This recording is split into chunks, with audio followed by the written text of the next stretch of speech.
Several news channels have gone off the air in Andhra Pradesh following the declaration of Assembly and Parliamentary election results. YSR Congress Party YSRCP Rajya Sabha member S Niranjan Reddy has alleged that the state government is coercing cable operators to block channels critical of the ruling party. Reddy complained to the Telecom Regulatory Authority of India TRAI that TV9, NTV, 10 TV and Sakshi TV were taken off air due to pressure from the Telugu Desam Party TDP-led state government. He claimed that the Andhra Pradesh Cable TV Operators Association, under duress from the government, passed an illegal resolution to block these channels. These channels were blocked without any lawful justification, Reddy said, pointing out that YS Jagan Mohan Reddy had established Sakshi newspaper and television channel in 2008 to counter negative publicity from rivals. A local cable TV operator confirmed that these channels were indeed blocked, affecting up to 300 households. This operator noted that the blockade began even before N. Chandrababu Naidu took oath as Chief Minister.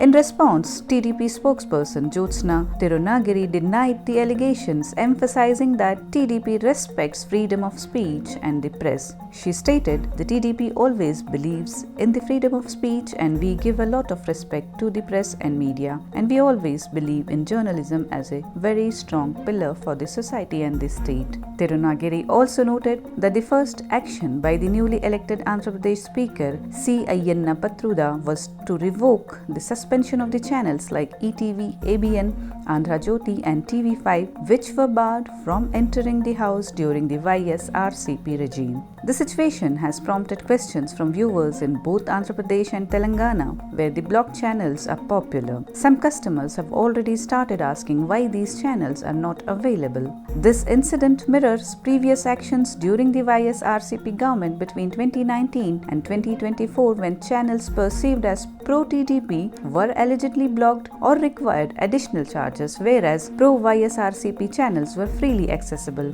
Reddy has appealed to TRAI to conduct a thorough investigation to ensure the principles of a free and independent press are upheld and to prevent undue government influence over media and broadcasting services.